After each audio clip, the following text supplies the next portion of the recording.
하나님의 말씀 출애굽기 1장입니다. 출애굽기 1장 15절로 22절의 말씀 우리 같이 보겠습니다. 출애굽기 1장 15절부터 22절의 말씀입니다.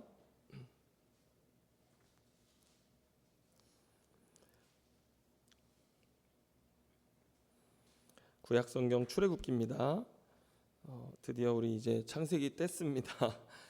자, 15절부터 22절까지 우리 같이 합독하도록 하겠습니다.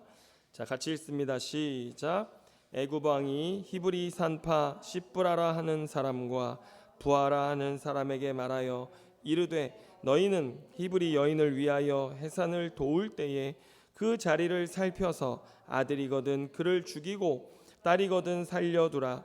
그러나 산파들이 하나님을 두려워하여 애굽 왕의 명령을 어기고 남자 아기들을 살린지라. 애굽 왕이 산파를 불러 그들에게 이르되 너희가 어찌하여 이같이 남자 아기들을 살렸느냐.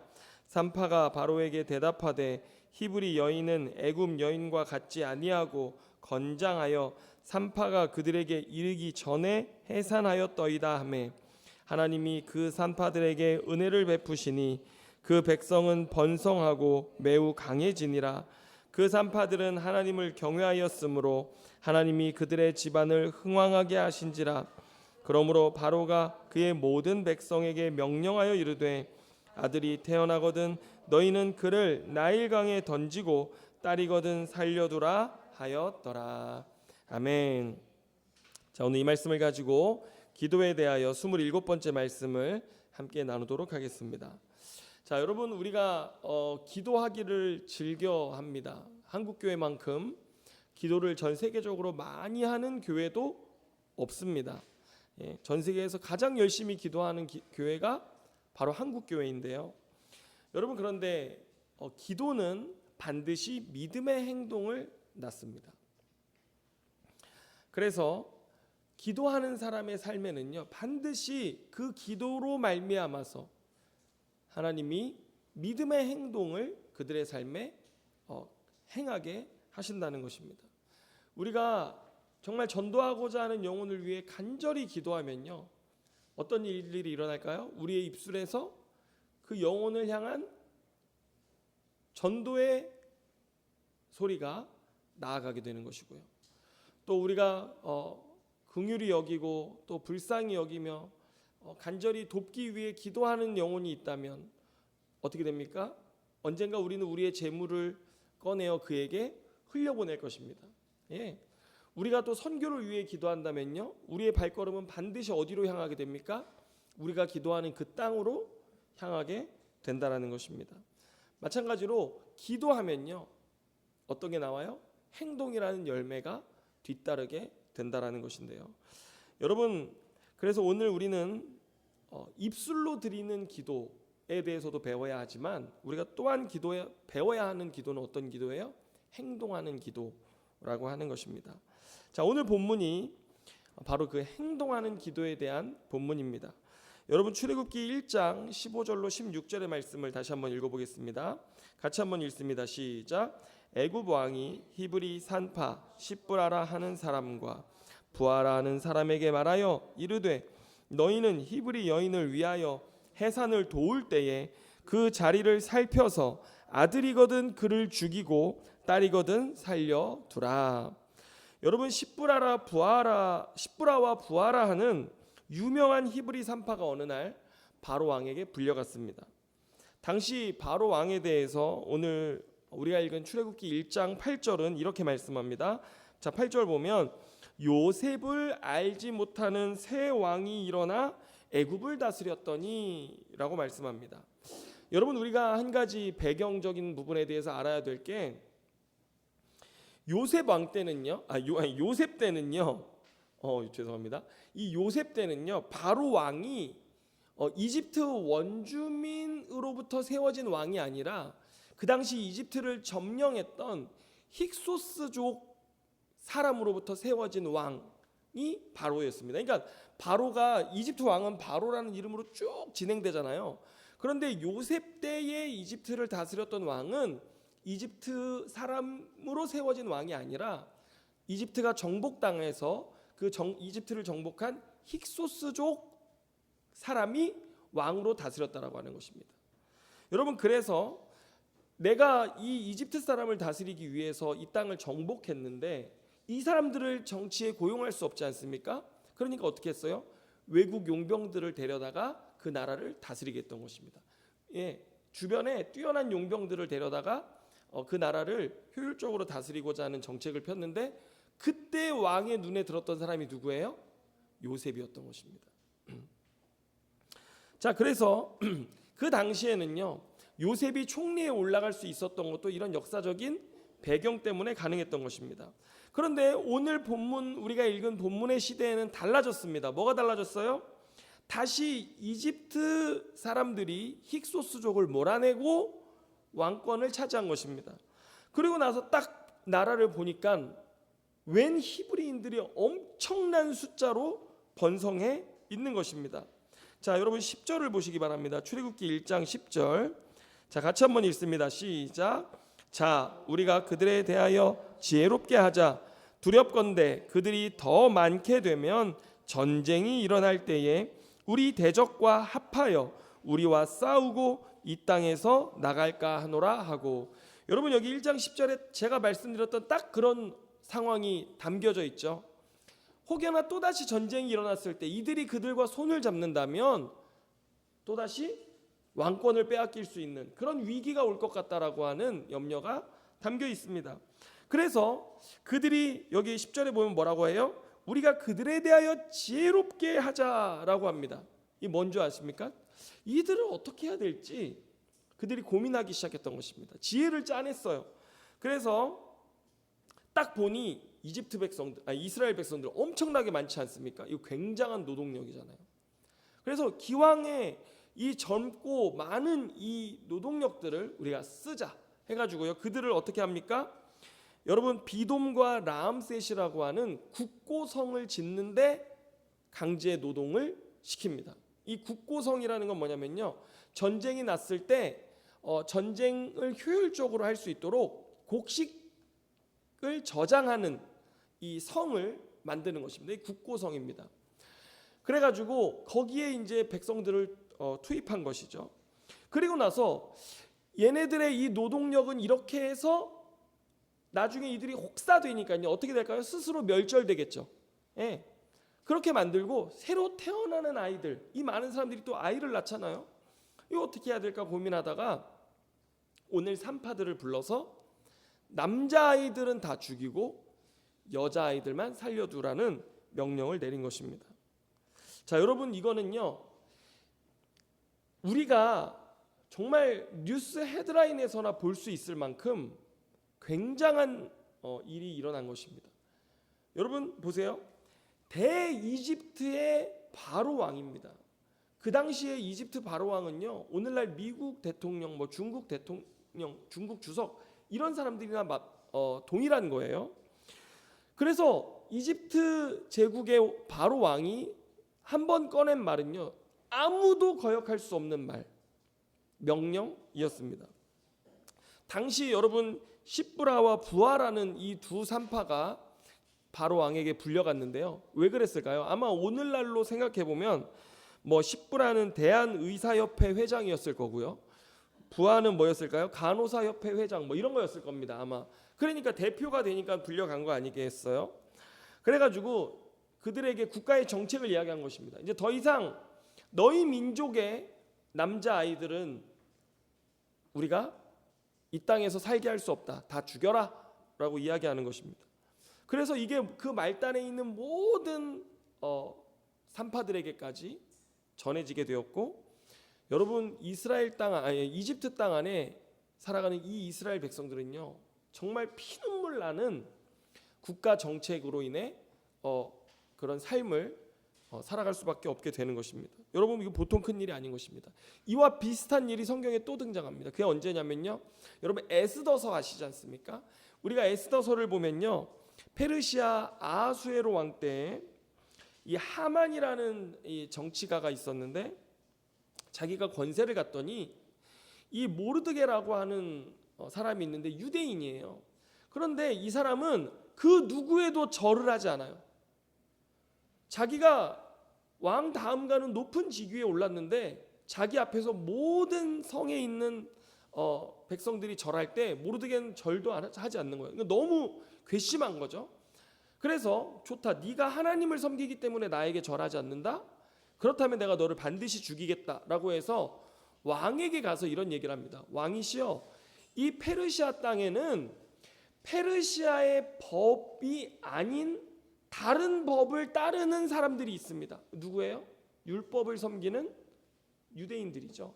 그래서 어찌 이 일이 가당키나 하겠습니까? 그들에 대해서 한날 한시에 제가 그들을 다 진멸하겠습니다. 그랬더니 왕이 인장반지를 빼줘서 승인을 해요, 그것을. 그래서 이제 12월 13일 그날 하루에 페르시아 전역에 있는 이스라엘 사람들, 이 유대인들이 한날 한시에 진멸당하도록 온 조서가 제국에 퍼지게 되는 상황이었던 것입니다. 똑같죠. 그때 아무도 거역할 수 없는 이 명령 앞에서 누가 왕 앞에 나아갑니까? 에스더. 에스더가 왕 앞에 나아가게 되는 것이죠.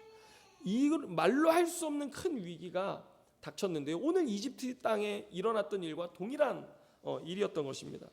여러분, 우리도 세상을 살아갈 때 이런 상황에 처할 때가 있습니다. 나보다 훨씬 힘과 권세가 있는 사람들에 의해서 내가 다른 선택을 하도록 강압되어질 때, 여러분 그런 때 있습니다.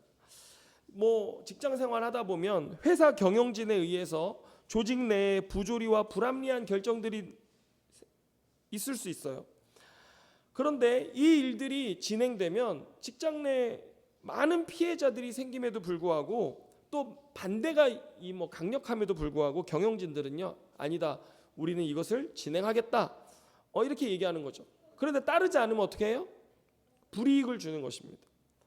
그리고 내 편, 내 라인이 아닌 사람들에게는요, 소위 말해서 차별하고 소외시켜 버리고요. 이런 힘 있는 사람들의 갑질, 횡포, 이런 것 앞에서 약자들이 선택할 수 있는 건 무엇입니까? 굴종이라고 하는 것입니다.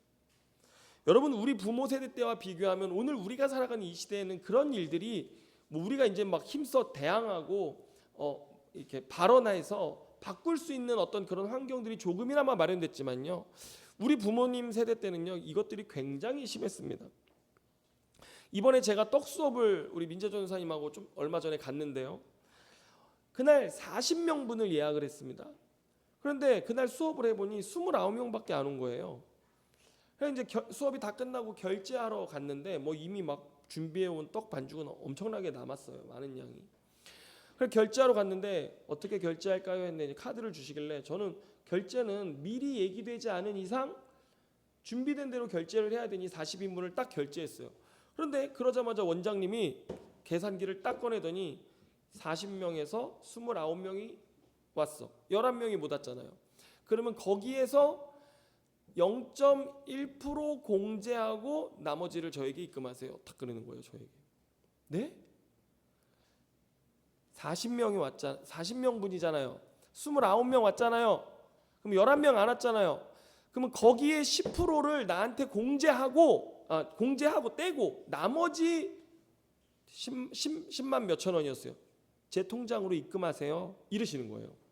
제가 너무 황당해서, 저는 그래 본 적이 없기 때문에, 그러면 인원을 조정해서 몇 명을 했으니 한 적당하게 중간 정도 35명이나 30 이렇게 해서 좀 조율을 하는 게 어떨까요? 그랬더니 아니요, 40명에서 29명이 왔으니 11명분을 10% 공제하고 0.1% 공제하고 나머지 제 개인 통장으로 입금하시면 돼요. 제가 공제라는 말이 이해가 안 됐던 건데, 한마디로 수수료는 내가 뗄 테니까 나머지 현찰로 나한테 입금하라고 하는 거예요.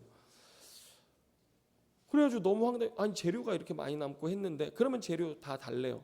그러더니 3만 원 까줄 테니까 8만 원 입금하세요, 그러시는 거예요. 저 너무 화가 나가지고 이걸 어떻게 해야 되나? 어안이 벙벙해서 그냥 나와서 이제 민재 전사님한테 막 하소연을 했고 불평불만을 했는데, 결국엔 8만 원을 입금해 줬어요. 개인 통, 그것도 본인 이름이 아닌 다른 사람의 통장으로 계좌번호를 보내셨길래 그쪽으로 넣어드렸어요. 여러분 올해 3번이 더 수업이 남았어요. 거긴 한 번 가면은 40명을 수업할 수 있어요. 그런데 이 사람이 하는 거 알아보니 불법이잖아요. 돈은 돈대로 받고 나머지는 개인이 취한 거잖아요. 여러분 3번이 더 남았어요 올해. 그런데 여러분 어떻게 해야 되겠습니까? 아유 목사님 참 순진하셔라. 다 세상 그런 거예요. 목사님이 몰라서 그렇죠. 그냥 하세요. 그냥 해주세요. 이렇게 하시겠습니까? 아니면 당장 그만둬. 안 하겠다고. 이제 다시는 수업 안 하겠다고 끊어버리세요. 여러분 둘 중에 저에게 어떤 조언을 하시렵니까? 3번이 있어요. 제가 지금 2가지를 얘기했는데 참 고민스러운 현실이잖아요.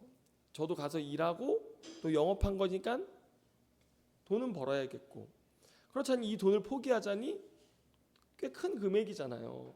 그래서 너무 아쉽고 근데 이건 아닌 것 같고 그 나오면서 또 제 머릿속에 왜 그때 딱 잘라서 저는 이런 거 하지 않습니다.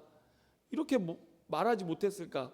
이 못내 그냥 저를 탓하는 거예요. 네 성격이 왜 그래가지고 좀 멋지게 딱 잘라서 했으면 오히려 그냥 이참에 그냥 싹을 탁 잘라버려서 다시는 그런 일 안 생겼을 텐데 저는 또 넉살이 좋아가지고 아유 원장님 저는요 저 어떻게 남는 것도 없어요 이러면서 조금이라도 저는 10,000원이라도 더 깎으려고 저는 또 그랬던 저의 모습이 생각나면서 많은 고민을 하게 됐는데 뭐 아직까지 다음 수업이 오지 않았기 때문에 계속 ING예요. 그런데 여러분이라면 이런 상황에 어떻게 하시겠습니까? 예. 오늘 출애굽기 1장 17절 말씀 우리가 읽은 말씀에 보면요. 성경은 우리에게 이렇게 답합니다. 한번 같이 읽어볼까요? 1장 17절입니다. 시작. 그러나 산파들이 하나님을 두려워하여 애굽 왕의 명령을 어기고 남자 아기들을 살린지라. 아멘. 여러분 산파들에게 있어서 바로 왕의 명령을 어기는 것 이것은요 목숨을 담보로 해야 하는 일입니다. 목숨뿐이겠습니까? 예? 가문을 말살시킬 수 있을 만큼 너무나 위험한 행동이었죠. 그런데 여러분 오늘 성경은 우리에게 뭐라고 말씀합니까? 그러나라고 말씀하십니다. 아멘입니까? 여러분 참 대단하지 않습니까? 이 산파들은요 자신의 삶의 권위를 하나님께 둘 것이냐 바로 왕에게 둘 것이냐 그 사이에서 그들은 철저히 하나님께 자신들의 권위를 드리기로 결정했습니다. 그리고 자신들의 권위가 누구인지를 결정한 그 순간부터 다른 권위였던 이 바로 왕의 명령 따위는요 듣지 않았던 것입니다. 따르지 않았습니다. 왕의 명령을 어겼다라고 오늘 본문은 말하지 않습니까? 그들의 이러한 결정 덕분에 그 땅에 하나님의 언약 백성이었던 이스라엘 자손들은 생존할 수 있었고요. 그들의 결정이야말로 그 땅에서 어린 생명들을 살리는 그런 결정이었던 것입니다. 자, 그런데 여러분 그들이 어떻게 이렇게 할 수 있었을까? 도대체 생명의 위험을 감수하고서 어떻게 이런 무모하게 보이는 결정을 내릴 수 있었을까? 여러분 우리가 생각해 봐야 되는데요. 이것은 우리의 삶에도 굉장히 중요한 가르침입니다. 여러분 산파들은 이런 결정을 내릴 수 있었던 결정적인 이유 언약의 하나님을 믿고 있었기 때문입니다. 여러분 자 보세요. 언약을 신실하게 지키시는 하나님이라고 하는 이름이 하나님의 이름이 성경에 있어요. 그 성경의 이름이 뭡니까? 언약을 신실하게 이루시는 하나님이란 이름 야훼입니다. 야훼 하나님. 야훼 하나님의 이름의 뜻이 언약을 신실하게 이루시는 하나님이세요. 여러분 사실 출애굽기를 시작하면서 출애굽기 1장의 주제를 말하라고 한다면 그것은 바로 언약의 신실한 하나님이시라고 할 수 있습니다. 자 보세요. 아브라함에게 언약하신 하나님 나라. 여러분 하나님 나라 뭐예요? 백성, 주권, 영토 이 3가지로 우리가 나라의 3요소, 국가의 3요소를 설명하는데요. 여러분, 하나님이 아브라함을 통해서 큰 민족을 이루겠다라고 하는 그 언약을 지키셨다라고 하는 그 증거가 어디 있어요? 오늘 출애굽기 1장에 있습니다. 그런데 하나님이 이 언약을 성취하여 가시는 도중에 어떤 위기가 일어난 거예요? 어떤 위기가 찾아온 거예요? 그 하나님의 언약의 성취가 좌절될 위기가 찾아온 것입니다. 그런데 여러분 기억하시기 바랍니다. 하나님 나라의 언약 성취는 결코 실패하지 않는다. 여러분 기억하시기 바랍니다. 한번 따라해 보십시다. 하나님 나라 언약의 성취는 결코 실패하지 않는다. 아멘입니까? 여러분, 하나님은 이 위기의 순간에 이 두 여성을 통해 구원의 역사를 이루셨습니다. 여러분, 에스더서를 봐도요, 그 수많은 유대 민족들이 누구를 통해서 구원받습니까? 한 여자, 한 여인, 왕후였던 에스더를 통해서 구원받습니다. 그때 에스더가 뭐라고 고백해요? 유명한 말이죠. 죽으면 죽으리다.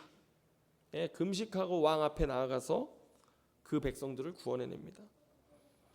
여러분, 하나님은요, 세상에 힘있고 권세 있는 남성들이 아니라, 잘 들으시기 바랍니다. 이 자리에 여성들이 많으시기 때문에 연약한 여성을 통해서도 역사하신다라는 것을 기억하세요. 오늘 성경이 그것을 강조하고 강조해서 우리에게 보여주는 것입니다. 아니요, 오히려 성경은 연약한 자들을 통해서 구원을 이루시는 하나님에 대해서 역설하고 있습니다. 할렐루야.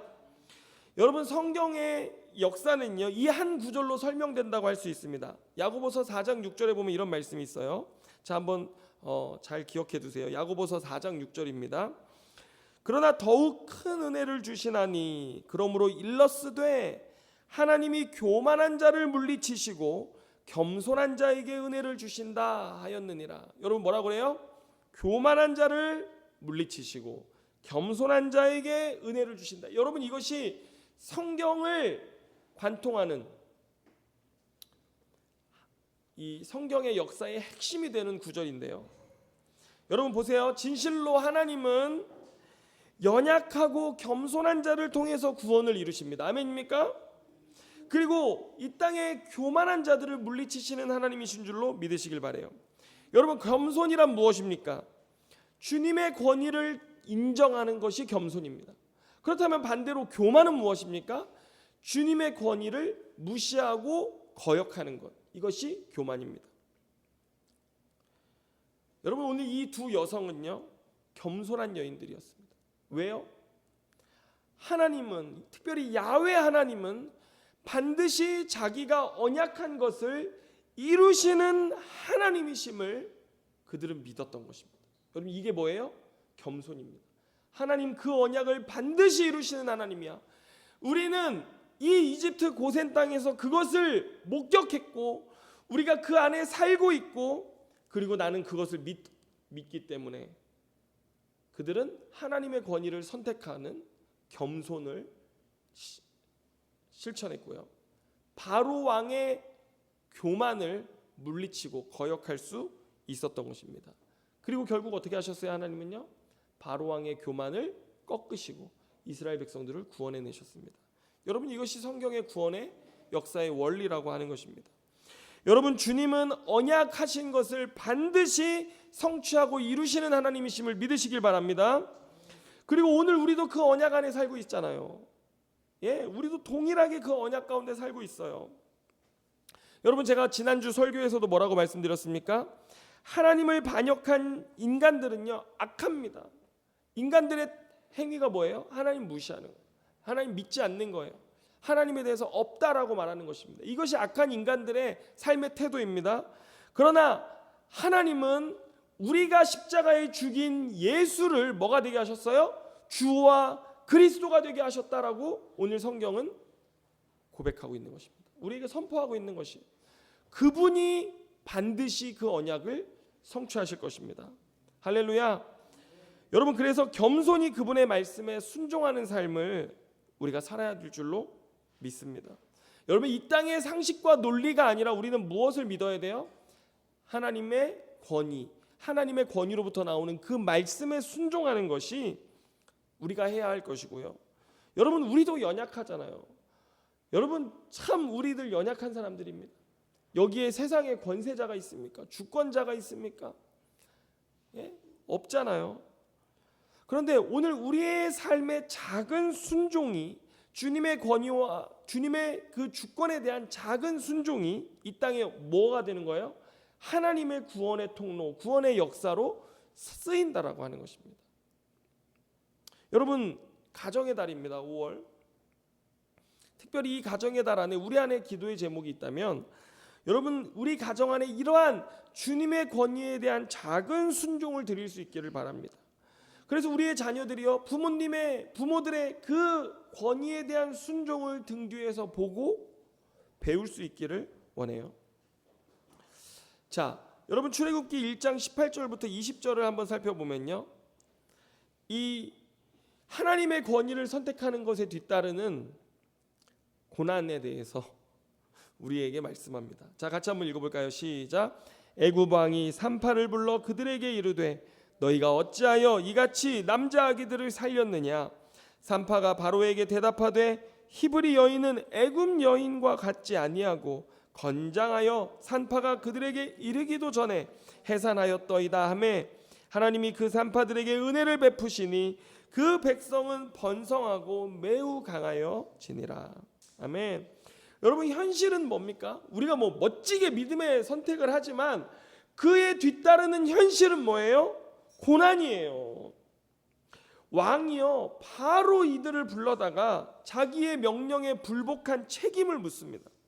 여러분, 생명을 잃을 수도 있는, 멸문지하를 당할 수 있는 그런 촌각을 다투는 상황입니다. 그런데 하나님이 여러분 지혜를 주십니다. 20절에 보면요, 하나님이 산파들에게 은혜를 베푸셨다고 그래요. 여러분, 뭐라 그래요? 히브리 여인들은 건장하다는 거예요. 그래가지고 산파들이 도착하기도 전에 아이들을 숨풍 낳아가지고 손쓸 겨를도 없었다, 이렇게 이야기하는 것이죠. 여러분, 한번 생각해 보세요. 이 구절을 잘 생각해 보면요, 산파들이 이르기도 전에 해산했다라고 하면요, 여러분 보세요. 산파들은요, 뭘로 돈을 받아요? 돈을 벌어요? 애를 받아줘야 되잖아요. 근데 우리가 이르기도 전에 애를 스스로 받았대요. 그러면 산파들은요, 이익을 봤을까요? 손해를 봤을까요? 경제적으로 따져보세요. 손해 본 겁니다. 그리고 여러분 한번 생각해 보세요. 이 산파들이요, 자기 민족이잖아요. 동족이잖아요. 동족의 아이를 죽여야 되는 거잖아요. 그렇다면 이 산파들은요, 이것을 일부러 하지 않았을 수도 있습니다. 그래서 뒤로 바로의 이 명령을 거역하기 위해서 어떤 전략을 썼을까요? 상상해 보면 이스라엘 여인들에게 해산 교육을 하는 거죠. 출산 교육. 그래가지고 나는 늦게 갈 거다. 일부러 의도적으로 나는 늦게 갈 거다. 너희들의 아이들은 너희가 받아내야 된다. 이 생명 너네가 살려야 된다. 그래서 출산의 자세는 이렇게 하고, 죄송합니다. 참 끔찍한 또 이 경험을 제가 되새겨서 죄송한데, 이렇게 해서 힘을 이렇게 주면 이렇게 나올 거고, 남편들 너희들은 이렇게 해가지고 탯줄을 이렇게 자르고 아이를 이렇게 싸가지고 입에다 이렇게 숨쉬게 하는 그런 거 하고 이런 거 막 가르쳤을 거 아니에요. 교육해가지고 너네 이렇게 낳아라. 그럼 내가 늦게 도착할 거다. 만에 하나 뒤처리는 내가 해줄 수 있는데 낳는 건 너네가 낳아라. 이렇게 교육하지 않았겠어요? 여러분, 성경 읽으면서요, 문자 그대로 읽지 마시고요, 묵상하면서 상상하면서 한번 성경을 읽어보세요. 그래가지고 출산 요청이 왔을 때 이 산파들이 어떻게 했을 거예요? 그 이후로는 의도적 지연, 늦게 가는 거예요. 아이고 어떡해, 아유 병사 어떡해요, 군인 나으리 어떡합니까? 벌써 낳았네요. 어떡하죠? 이러면서 이제 산파들이, 그런데 여러분 곰곰이 생각해 보세요. 산파들이요, 이 일을 통해서 어떤 어려움을 감수했을까요? 외적으로는 바울의 명령을 거역한 것에 대한 책임을 물리는 일이 있었죠. 내적으로는요, 그들의 경제적 손실이 어마어마했을 것입니다. 생명을 살리기 위한 대가 지불, 그들의 삶에 있었다라고 하는 것입니다.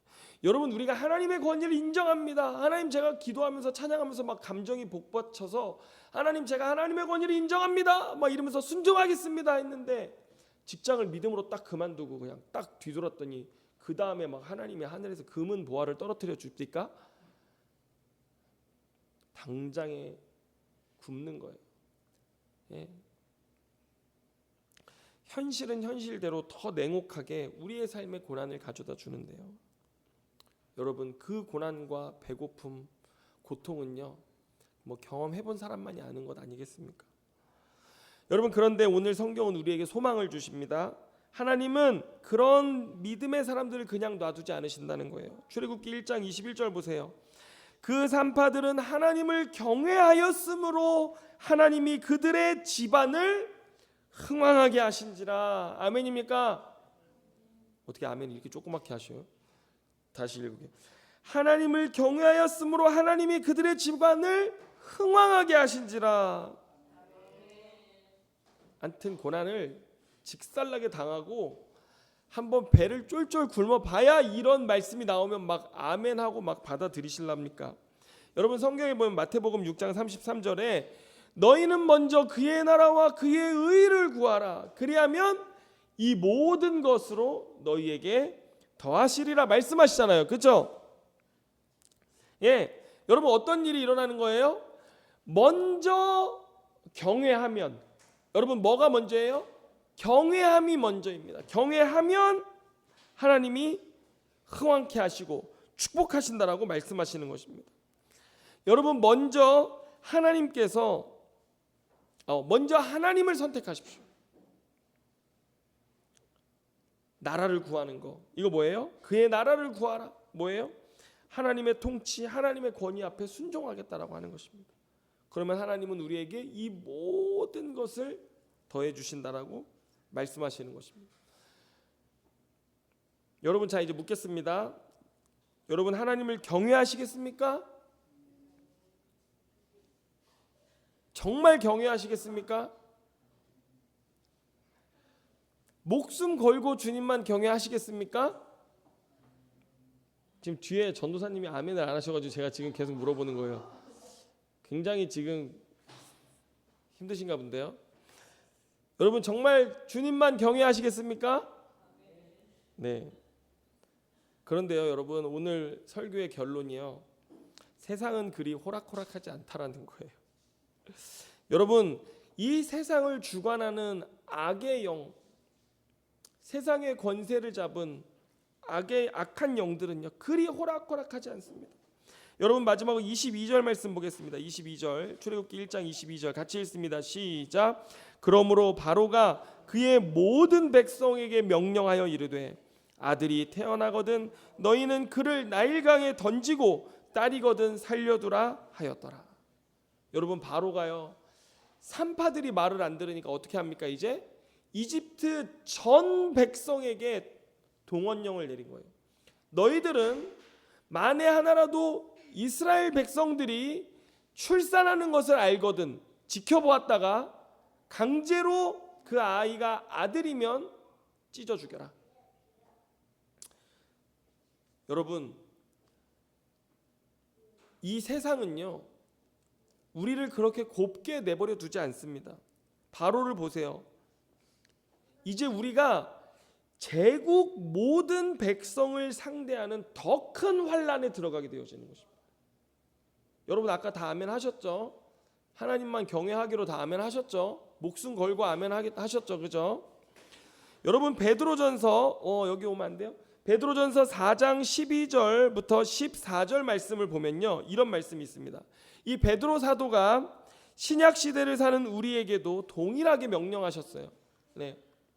자, 12절부터 14절 말씀 제가 읽어드릴 텐데 한번 잘 들어보시기 바랍니다. 자, 중요한 말씀입니다. 사랑하는 자들아, 너희를 연단하려고 오는 불시험을 이상한 일 당하는 것 같이 이상히 여기지 말고 오히려 너희가 그리스도의 고난에 참여하는 것으로 즐거워하라. 이는 그의 영광을 나타내실 때에 너희로 즐거워하고 기뻐하게 하려 함이라. 너희가 그리스도의 이름으로 치욕을 당하면 복 있는 자로다. 영광의 영 곧 하나님의 영이 너희 위에 계심이라. 아멘입니까? 여러분 여기 보세요. 사랑하는 자들아, 너희를 연단하려고 오는 불시험이에요. 이거는 불을 통과하는 것 같은. 여러분 당시 이 베드로 사도가 목회할 때 엄청난 외적 핍박이 그 교회를 강타했는데요. 불 같은 시험, 순교를 각오해야 하는 불시험을 당하는 것이었습니다. 그런데 거기에 대해서 뭐라고 해요? 너희가 그리스도의 고난에 참여하는 것으로 즐거워하라 이야기합니다. 고난을 즐거워하라고 이야기합니다. 그러면서 뭐라고 해요? 왜 즐거워하는 이유가 뭐예요? 이는 그의 영광을 나타내실 때에 라고 합니다. 그의 영광이 나타날 때가 올 것이다 라고 하는 거예요. 이거 뭐예요? 언약을 성취하시는 야훼 하나님의 사역인 것입니다. 그 하나님은 반드시 그 언약을 이루실 것이기 때문에 너희는 기뻐하라, 즐거워하라 이야기하는 것입니다. 그리고 너희가 그리스도의 이름으로 치욕을 당하면 복이 있다. 왜냐하면 뭐라고 그래요? 영광의 영 곧 하나님의 영이 너희 위에 있다. 하나님이 영광으로 너희와 함께 할 것이다. 여러분 이 믿음으로 초대교회 성도들은 고난도 이겨내는 믿음을 살아냈습니다. 여러분 이제 우리가 출애굽기 2장을 넘겨보면요, 어떤 현실이 벌어지는 줄 아십니까? 이 대대적인 제국의 핍박 속에서 끝까지 한 아이를 숨기고 숨기다가 더 이상 숨기지 못해서 갈대 상자에 그 아이를 담아 강물에 보내야 했던 그런 최악의 상황, 더 이상 이제 모든 것이 끝이구나, 더 이상 우리의 손으로 할 수 있는 게 없다라고 해서 아이를 그냥 강물에 흘려보내는 것 외에는 방법이 없는 그런 최후의 순간에 갔을 때 하나님은 그 아이가 누굽니까? 모세예요.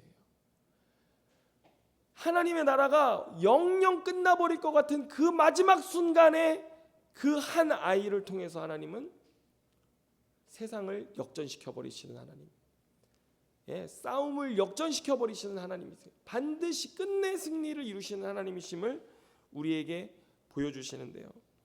여러분 하나님의 나라는 반드시 승리하는 줄로 믿으시길 바랍니다. 이 믿음으로 이 밤에 우리가 같이 기도하며 주 앞에 나아가기를 원합니다. 우리 다 같이 기도하겠습니다. 주님, 하나님의 나라는 패하지 않는 줄로 믿습니다. 하나님의 나라는 영원한 줄로 믿습니다. 오늘 우리가 이 땅을 살아갈 때 하나님의 말씀, 하나님의 권위를 선택하고 순종하는 그 삶의 어려운 믿음의 발걸음 속에 언약하신 바를 반드시 이루시는 그 하나님을 우리가 믿음으로 바라보기를 원합니다. 그리고 승리하기를 원합니다. 주여 우리의 삶을 돌보아 주시옵소서. 모든 것 주님께 감사드리며 예수님의 이름으로 기도드립니다. 아멘.